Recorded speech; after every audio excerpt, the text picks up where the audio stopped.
पिछले वाले क्लास में हम लोगों का जो टॉपिक था वो था हमारा प्रोबेबिलिटी, है ना। प्रोबेबिलिटी था और प्रोबेबिलिटी को हम लोग शुरू भी कर चुके थे। प्रोबेबिलिटी क्या होता है ये भी हम लोग जान चुके थे पूरी तरीके से। और प्रोबेबिलिटी में बेसिकली हमारा जो क्लास 7 में आपको पढ़ना है वो 4 इंपॉर्टेंट टर्म्स आपको पढ़ने थे जो कि हम कल बता चुके थे, उसमें तो कोई डाउट नहीं था।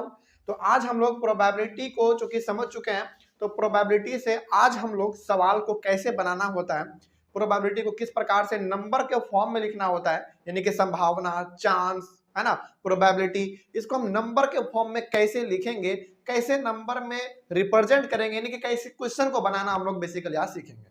ठीक है, चलिए तो हमारे पास ये 4 सवाल, 1 2 3 4 सवाल है और इन चारों सवालों को बनाने के साथ हम ये सीख जाएंगे कि आखिर प्रोबेबिलिटी के सवाल कैसे बनते हैं, है ना। और यहाँ पे जो रेड मार्कर से लिखा हुआ है ये आपका प्रोबेबिलिटी का फॉर्मूला है, बड़ा सिंपल फॉर्मूला है ना। इसमें आप पढ़िएगा तो अभी थोड़ा सा आपको लगता है समझ में नहीं आए, है ना, लेकिन जब हम लोग इसको अप्लाई करेंगे, क्वेश्चन बना के उस पर सॉल्व करेंगे तो बड़ा आसान तरीके से समझ में आएगा। ठीक है, पहले एक बार फॉर्मूला का ही बात कर लेते हैं कि कैसे फॉर्मूला क्या है, उसके बाद हम लोग अपने सवालों को सॉल्व करेंगे। देखिए लिखा हुआ है यहाँ पे P और ब्रैकेट में जो E दिख रहा है ना, ये क्या बता रहा है इसके बारे में हम बात करेंगे अभी, क्योंकि बहुत इंपॉर्टेंट है।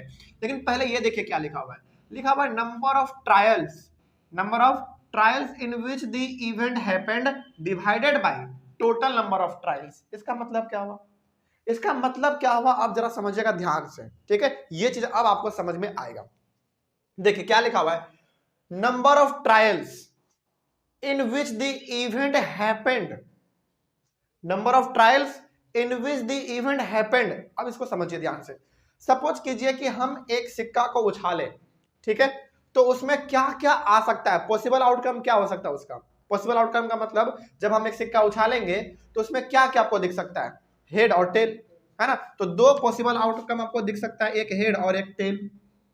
और याद कीजिए हमने आपको क्या बताया था कि इसमें जो हमारा पॉसिबल आउटकम है ये अपने आप में ये क्या है, याद कीजिए टर्म हम लिखवाए थे, each outcome is known as event.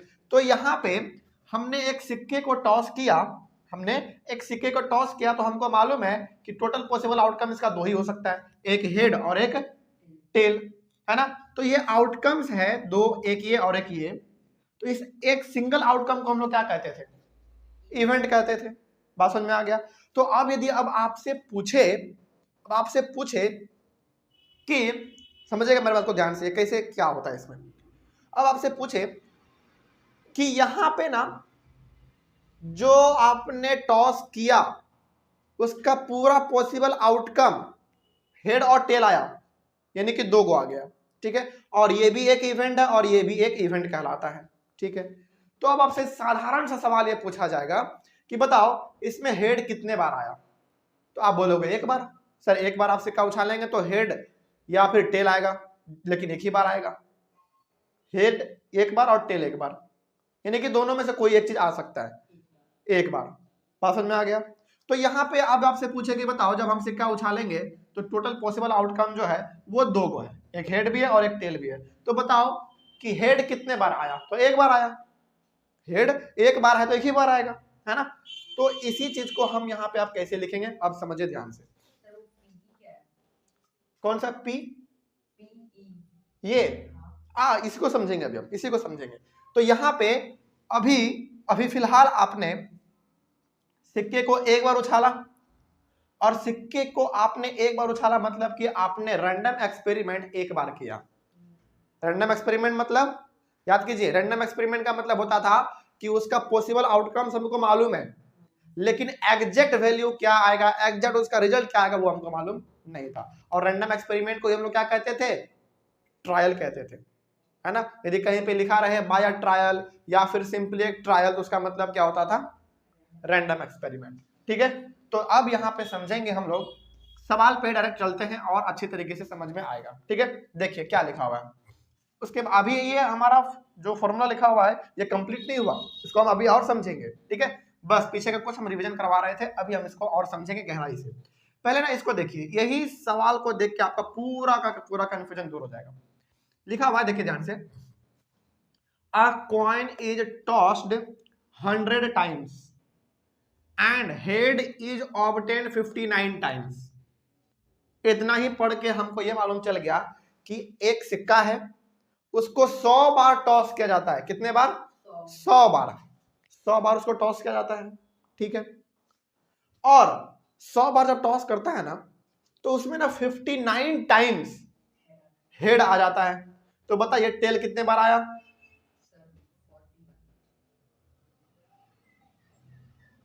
हाँ 41, है ना। देखिए कंक्लूजन कैसे निकालना होता है। 100 बार जब सिक्के को आपने टॉस किया, तो 100 बार ये जो हमारा कहलाएगा, ये हमारा कहलाएगा total number of trials. Total number of trials का मतलब कि कितने बार आपने टॉस किया। और ट्रायल्स का मतलब ही क्या होता है? Random experiment. यानी कि यहाँ पे जो आप सिक्का उछाल रहे हैं, उस सिक्के का पॉसिबल आउटकम्स आपको मालूम है कि भाई हेड और टेल है ना। लेकिन आप सिक्का को उछाल रहे हैं तो आपको क्या मालूम है कि हेड ही आएगा, टेल ही आएगा? नहीं मालूम है ना। लेकिन इसी चीज को हम क्या कहते हैं? रैंडम एक्सपेरिमेंट या फिर ट्रायल, ठीक है। तो यहाँ पे आप बेसिकली कर क्या रहे हैं? सिक्का को उछाल रहे हैं, मतलब कि आप रैंडम एक्सपेरिमेंट कर रहे हैं, मतलब कि आप ट्रायल्स कर रहे हैं। लेकिन कितने बार आपने सिक्के को उछाला? कितने बार? 100 बार। तो टोटल नंबर ऑफ ट्रायल्स आपका कितना हो जाएगा? टोटल नंबर ऑफ ट्रायल्स आपका कितना हो गया? 100। क्योंकि आप 100 बार सिक्के को उछाल रहे हैं, यानी कि 100 बार आप रैंडम एक्सपेरिमेंट कर रहे हैं। और रैंडम एक्सपेरिमेंट का मतलब ही होता है ट्रायल्स। कुछ याद ना रहे तो सिंपली आपको ये याद रखना है कि जितने बार आप सिक्के को उछालेंगे, वही हमारा कहलाएगा टोटल नंबर ऑफ ट्रायल्स। तो यहाँ पे आप सिक्का कितना बार उछाल रहे हैं? 100 बार उछाल रहे हैं। तो टोटल नंबर ऑफ ट्रायल्स कितने हो गए? 100 हो गए, ठीक है। लेकिन अब चूंकि आप 100 बार सिक्का उछाल रहे हैं, तो 100 बार में से आपको हेड कितने बार आया है? 59 टाइम्स आया है। कितने बार? 59 टाइम्स आया है आपका हेड। तो बताइए टेल कितने बार आया होगा? 100 में 59 को माइनस कर दो। बात समझ में आ रही है? कितना? 41 टाइम्स।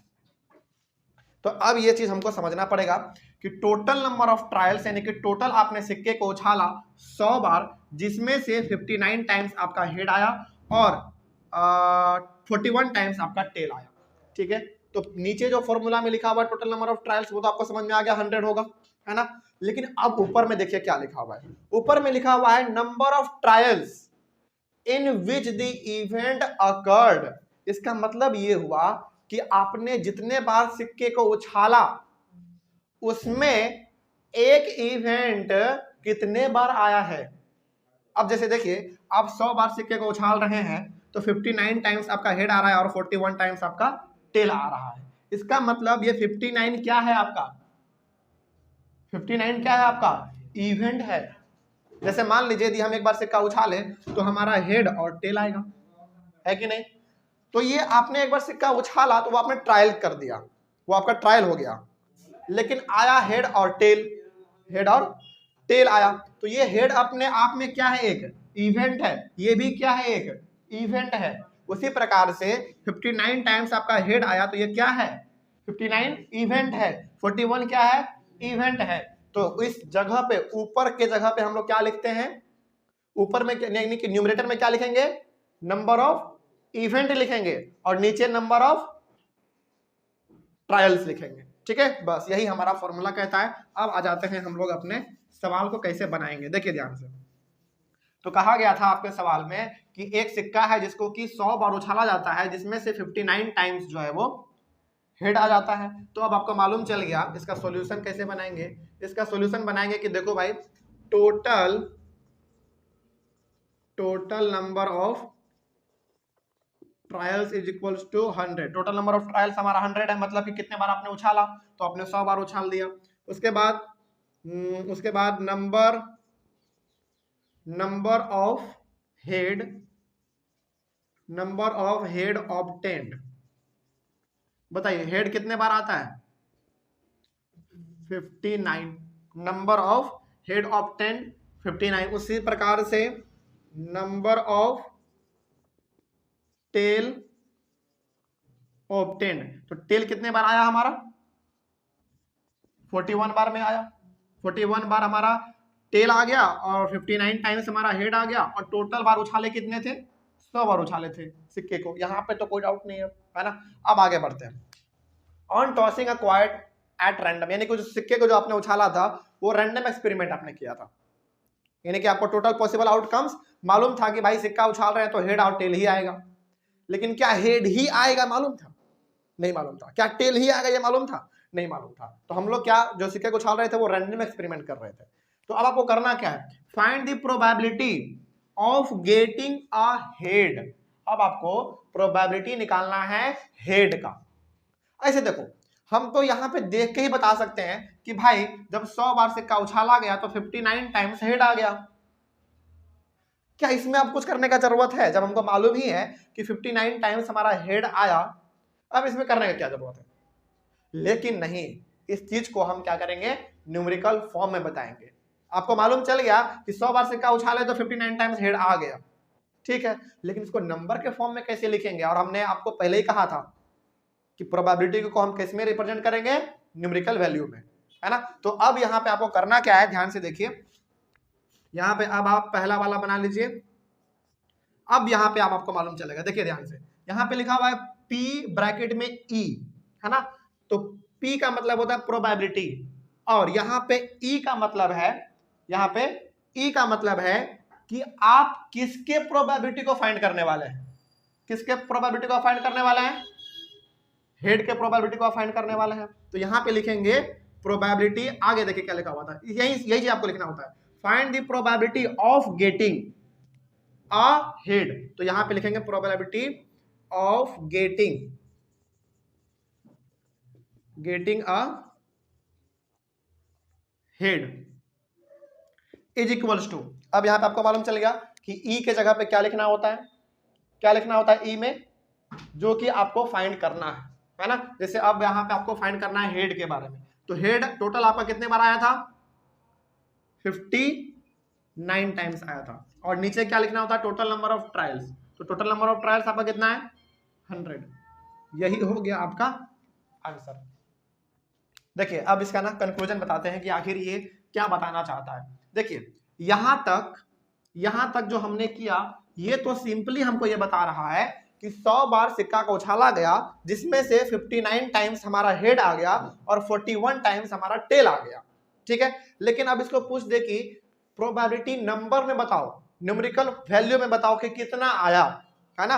तो अब यहाँ पे अब आपको करना क्या होता है, फॉर्मूला को जरा देखिए ध्यान से। यहाँ पे लिखा हुआ है P ब्रैकेट में E, तो यहाँ पे E का मतलब ये है कि आप किसका प्रोबेबिलिटी फाइंड करने वाले हैं, वही लिखना होता है वहां पे।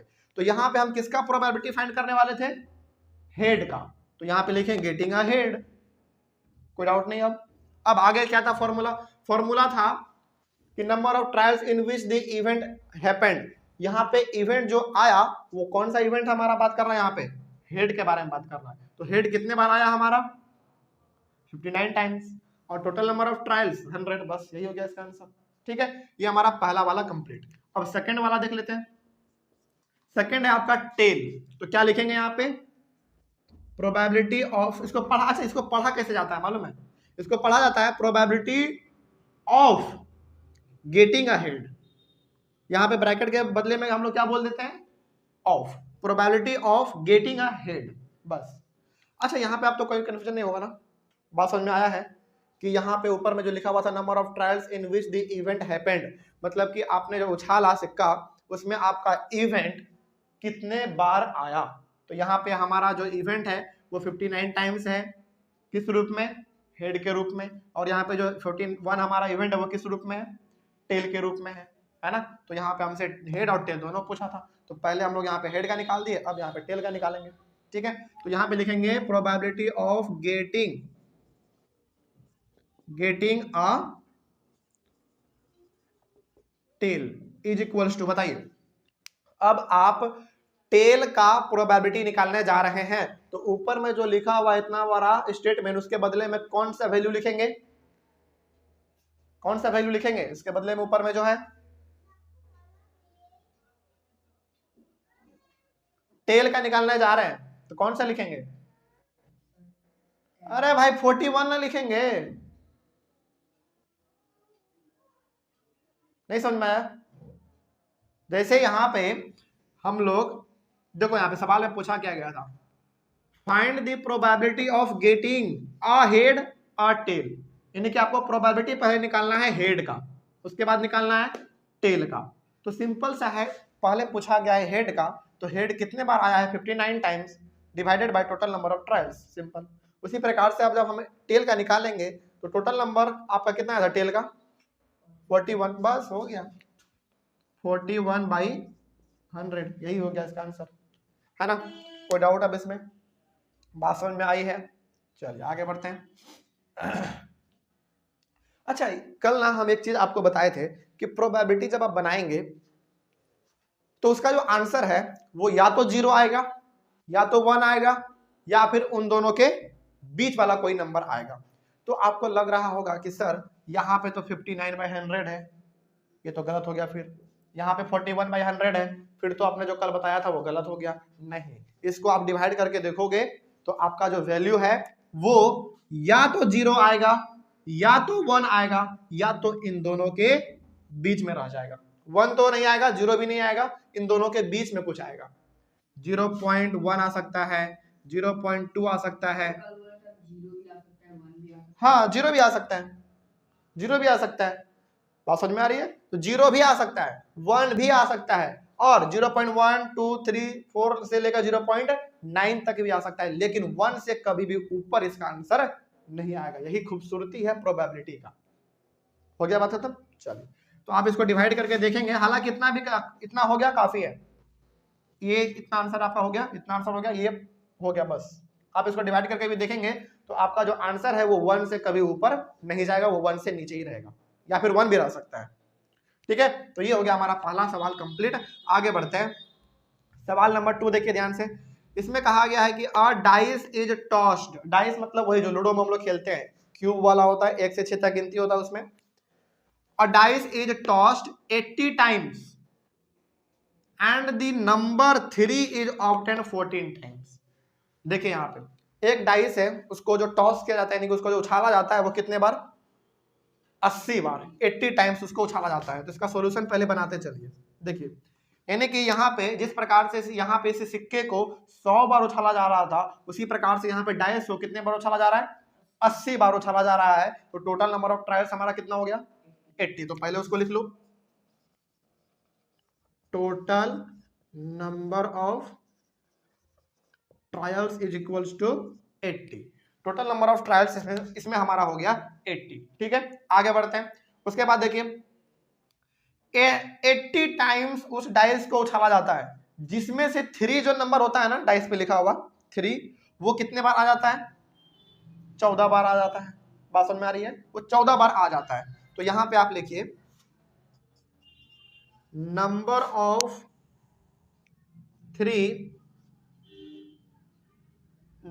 3 obtained, number of 3 obtained is equals to 14। Sorry, हाँ 14 ही तो है। मतलब इसका क्या हुआ, समझ में आ रही है बात? इसका मतलब ये हो गया कि 80 टाइम्स उस डाइस को उछाला जाता है, जिसमें से जो 3 जो है ना, 3 जो लिखा हो रहा था क्यूब वो डाइस पे, वो 14 बार आता है। ठीक है, आगे करना क्या है देखो, now a dice is tossed at random, और इस डाइस को भी किस प्रकार से उछाला गया है? रैंडमली, मतलब कि रैंडम एक्सपेरिमेंट।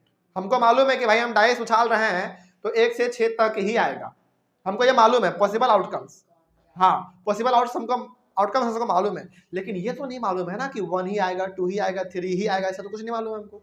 तो रैंडम का मतलब होता है रैंडम एक्सपेरिमेंट, सिंपल सा मतलब। ठीक है, लेकिन अब करना क्या आपको? Find the probability of getting the number 3। तो अब आपको यहाँ पे देखो, यहाँ पे भी साफ दिख रहा है कि भाई 80 बार 80 टाइम्स उस डाइस को उछाला गया, जिसमें से जो 3 नंबर है वो 14 टाइम्स आ रहा है। तो आंसर तो हो गया हमारा। केवल इतना ही है क्या? नहीं, इसको नंबर के फॉर्म में आपको लिखना पड़ेगा। तो क्या करना है देखो, find the probability of getting the number 3। आपको मालूम है कि 14 टाइम्स आया है 3, लेकिन इसका प्रोबेबिलिटी बताओ, नंबर के फॉर्म में बताओ कि उसका आंसर कितना आया, वैल्यू कितना आखिर, है ना?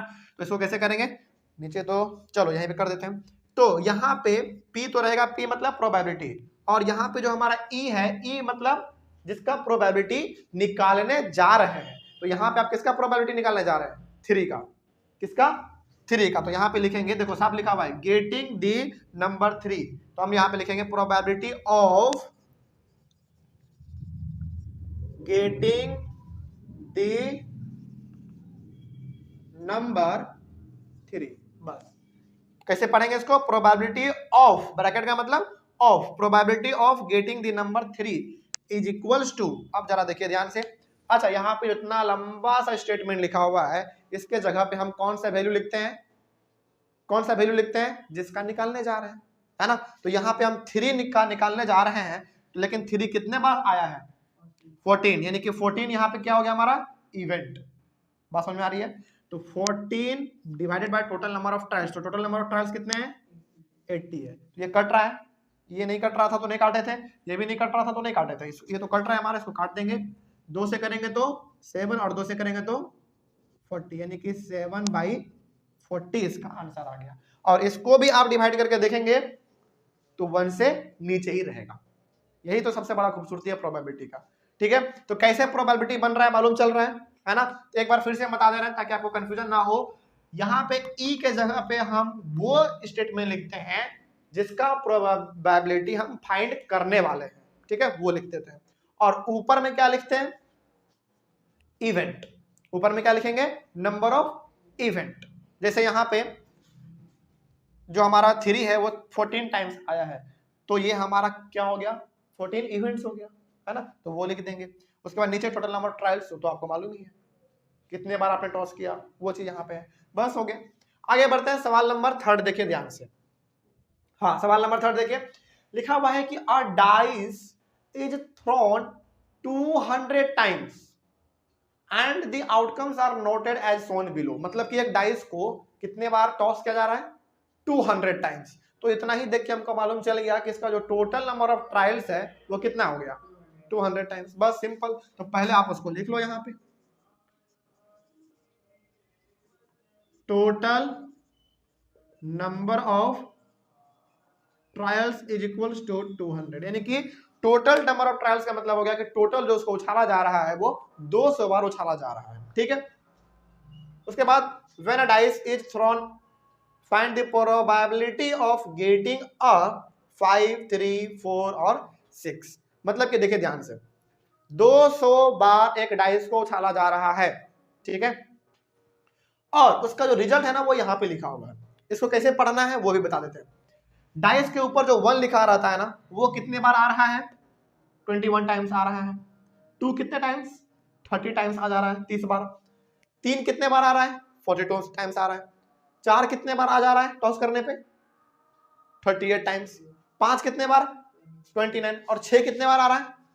40 टाइम्स हमारा ये आ जा रहा है। तो ये चीज हमको यहाँ पे लिखा हुआ है।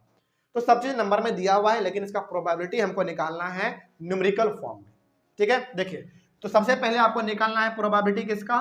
5 का। किसका? 5 का। तो यहां पे हम लोग सबसे पहला निकालेंगे, किस प्रकार से लिखेंगे? Probability of getting the number 5 is equals to, देखिए ध्यान से। अब तो यहां पे जो ई था, ई के जगह पे हमने आपको बार बार कहा कि क्या लिखते हैं? जिसका प्रोबेबिलिटी हम निकालने वाले होते हैं। तो यहाँ पे हम 5 का प्रोबेबिलिटी निकालने वाले हैं, तो क्या लिखेंगे? Probability of getting the number 5 लिख देंगे। ऊपर में क्या लिखेंगे भाई? टोटल नंबर ऑफ इवेंट, है ना। तो बताइए 5 कितने बार आ रहा है? 5 कितने बार आ रहा है? 29 टाइम्स आ रहा है। तो यहाँ पे क्या लिखेंगे? 29 बाई क्या होता है? Total number of trials. तो टोटल नंबर ऑफ ट्रायल्स इसमें कितने हैं? 200। बस हो गया इसका आंसर। और ये कटेगा नहीं, नहीं कटेगा, बस इसका आंसर हो गया। उस पर उसी प्रकार से बनाएंगे सेकंड नंबर। सेकंड हमारा है 3, ठीक है। तो पहले यहां पे लिख दीजिए आप probability of getting the number 3 is equals to 3। कहां है 3? ये है 3। तो 3 कितने बार आ रहा है? 42 टाइम्स। तो यहाँ पे 42/200, लेकिन ये कटेगा, है ना। 2 से कट जाएगा कितने बार में? हाँ, 2 से 2 से 21 बार में और 2 से 100 बार में।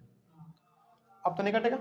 चलिए, तो ये हो गया 21/100 इसका आंसर, सिंपल। ठीक है, अब तीसरा बना लीजिए। तीसरा में क्या कहा जा रहा है, देखिए ध्यान से। तीसरा में है 4 वाला, तो यहां पे लिखेंगे पहले probability of getting the number 4। कितने बार आ रहा है 4? 38 टाइम्स। तो 200 ना, 200। चलिए, ये भी कटेगा, ये कट जाएगा हमारा 2 से कट जाएगा 19 बार में और 2 से 100 बार में, यानी कि 19/100 आ जाएगा इसका। हो गया। अब चौथा वाला कर लेते हैं। इसका लिखेंगे probability of getting the number 6। उधर जगह नहीं है, यहाँ पे कर लीजिए, इज इक्वल टू 6 कितने बार आ रहे हैं? 40 बार में। तो 40/200, तो 1 0 से 1 0 कैंसिल। 4 से 20 कितने बार में? 5 बार में, यानी कि 1/5। ये इसका आंसर हो गया। बस ऐसे ही बनाना होता है, कोई समस्या नहीं ना। बात समझ में आ रही है कैसे बन रहा है? चलिए आगे बढ़ते। सवाल नंबर 4 आखिरी सवाल है। देखिए ध्यान से, इसमें क्या कहा गया है। ये भी बड़ा सिंपल है, बस स्टेटमेंट में उतना बड़ा लिखा हुआ है, कुछ नहीं है इसमें। देखिए लिखा हुआ है, a survey of 150 girls showed that 63 like tea while 87 dislike it। मतलब कि 150 लड़की है, 150 लड़की है, जिसमें से 63 लड़कियां जो हैं वो चाय पीना पसंद करती हैं, जिसमें से 87 लड़कियां जो वो चाय पीना पसंद नहीं करती हैं। हो सकता है उनको कॉफी पसंद हो, है ना। तो ये यहाँ पे लिखा हुआ है। तो यहाँ पे हमको जो 150 दिख रहा है, ये क्या दिख रहा है? टोटल नंबर ऑफ, नहीं, टोटल नंबर ऑफ ट्रायल्स हमको दिख रहा है 150। और ये 63 और 87 हमको क्या दिख रहा है? टोटल नंबर ऑफ इवेंट, है ना, जो कि ऊपर में लिखाएगा। यहां से हमको इतना मालूम चल गया। आगे, out of these girls 1 girl is chosen at random, यानी कि एक प्रकार से आप कह सकते हैं कि ये भी रैंडम एक्सपेरिमेंट ही है। ठीक है। What is the probability that the chosen girl likes tea, dislike tea? मतलब कि यहाँ पे कितने लड़कियां टी को पसंद कर रही हैं उसका प्रोबेबिलिटी निकालो, और कितने लड़कियां टी को पसंद नहीं कर रही हैं उसका भी प्रोबेबिलिटी निकालो। सिंपल है ना। कैसे बनेगा अब आपको मालूम चल गया है। तो यहाँ पे क्या लिखेंगे? सबसे पहले प्रोबेबिलिटी, उसके बाद यहाँ पे लिखेंगे प्रोबेबिलिटी ऑफ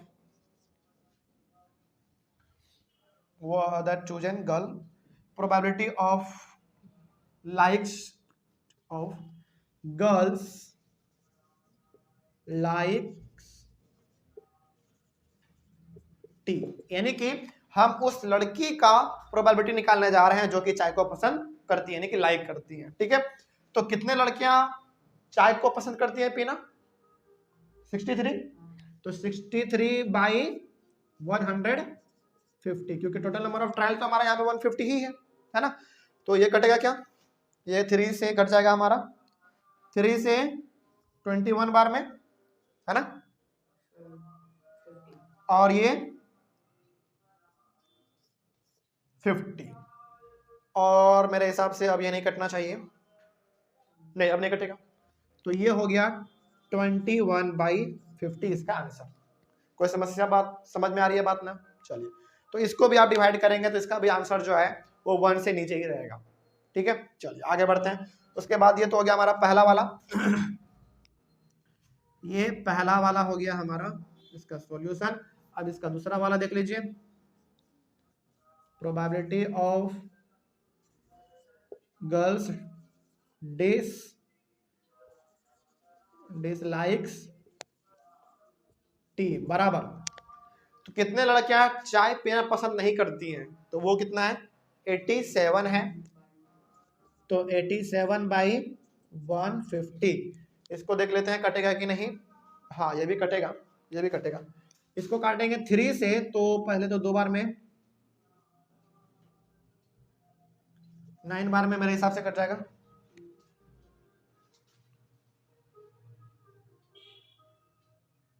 छोड़ दो 8, हाँ सही है ना। और ये कितने बार में? 50 टाइम्स, यानी कि 29/50 हो गया इसका आंसर। बस बात खत्म, अब तो कोई समस्या नहीं। तो इस प्रकार से हमारा प्रोबेबिलिटी का जो सवाल है वो बनाया जाता है, ठीक है। तो इसमें जो है ना प्रोबेबिलिटी का सवाल तब और ज्यादा आसान हो जाता है जब आप इस फॉर्मूला को समझ लें, है ना। इस फॉर्मूला में बेसिकली वही है, एक बार फिर से बता दे रहे हैं क्योंकि इंपॉर्टेंट है। यहाँ पे ई के जगह पे हम वो स्टेटमेंट लिखते हैं जिसका प्रोबेबिलिटी आपको फाइंड करना होता है। बात खत्म। आगे ऊपर में हम क्या लिखते हैं मालूम है? ऊपर में हम ये लिखते हैं मतलब कि टोटल नंबर ऑफ इवेंट, समझेगा ध्यान से, टोटल नंबर ऑफ इवेंट लिखते हैं। और किसका इवेंट लिखेंगे? जिसका प्रोबेबिलिटी फाइंड करेंगे उसका लिखेंगे। और नीचे में तो टोटल नंबर ऑफ ट्रायल्स ही होगा। और वही काम तो हमने इसमें भी और इसमें भी हमने किया है, कुछ अलग तो इसमें नहीं है। बस ऑनलाइन वाले बच्चे एक बार पहले, सबसे पहले आप इसका स्क्रीनशॉट ले लीजिए और इसको फटाक से अपने कॉपी में जो है मेंशन भी कर लीजिए, क्योंकि यहीं पे हमारा जो है, जो हमारा चैप्टर है डाटा हैंडलिंग, वो पूरी तरीके से खत्म होता है। तो डाटा हैंडलिंग ऑब्वियस ये बात है कि थोड़ा सा लंबा हमारा चैप्टर था, है ना। तो अच्छा दिन हमारा इसमें लग गया, अच्छा क्लास भी इसमें लग गया, लेकिन अच्छा था, बड़ा मजेदार था। तो इसमें बेसिकली यदि हम लोग याद करें शुरुआत वाले क्लास से, तो सबसे पहले हम लोग एक इंट्रोडक्शन क्लास लिए थे, उसके बाद फिर मीन मीडियन मोड पढ़े थे, है ना।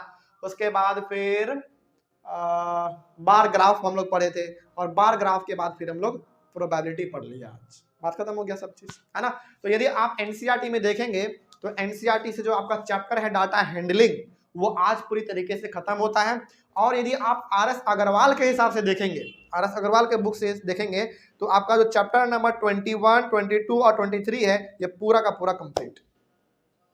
क्योंकि 21, 22 और 23 चैप्टर में आपका basically mean median mode, bar graph और प्रोबेबिलिटी था, तो वो पूरा का पूरा खत्म। तो देखिए एनसीईआरटी से मात्र एक ही चैप्टर खत्म हो रहा है, वो आपका है डाटा हैंडलिंग। लेकिन आरएस अग्रवाल से देखेंगे तो आपका 3 चैप्टर खत्म हो रहा है, 21, 22 और 23। तो आरएस अग्रवाल में होता क्या है ना, बेसिकली चैप्टर अलग अलग कर देता है ना। तो खैर कोई बात नहीं। तो ये हमारा चैप्टर यहाँ पे पूरी तरीके से खत्म होता है। मिलेंगे हम लोग अपने अगले वाले क्लास में एक नए चैप्टर के साथ और एक नई शुरुआत के साथ। तब तक के लिए thank you very much and have a nice day.